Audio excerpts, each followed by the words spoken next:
Honestly, the best thing that you could ever do for your life is be authentic.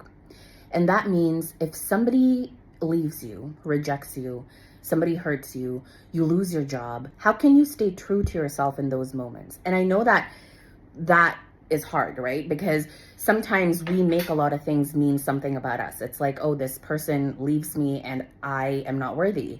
I lost my job. That means I'm a failure. But if you start to attach different meanings to things that happen in your life, you are already operating from your authentic self. Who is your authentic self? It's your soul. It's your higher self. It's this energy that is connected to source, that is using the vessel of your body to experience life. So yesterday I had quite a bit of a rough day and I'm kind of, in my luteal phase. So like tracking my cycle has been life-changing for me because I know that when these thoughts come up, I'm like, I'm just in my luteal phase, so it's fine.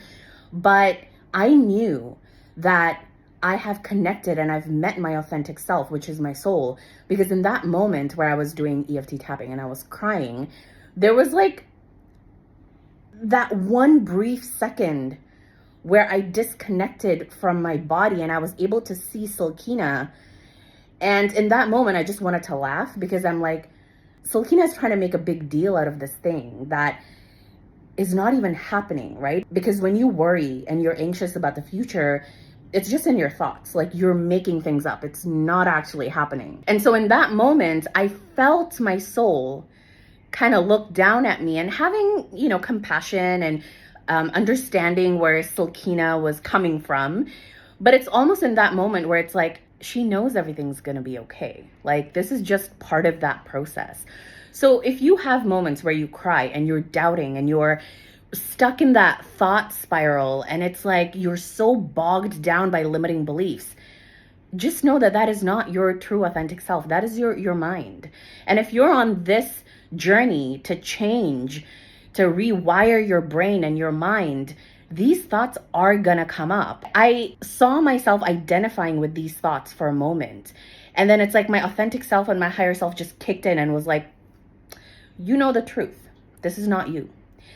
And in that moment, I'll never forget it. And it was just like a split second. It was like, oh my God, what am I crying about? This thing is not happening. It's not guaranteed to happen. Half of the time, the things that I worry about don't even happen anyway. I can just now tune into my higher self. I can tune into my authentic self. So I just feel called to make this video in case you're doubting and you're, thinking fearful thoughts and you feel like you're ruining your life or your manifestation. You haven't done any of that.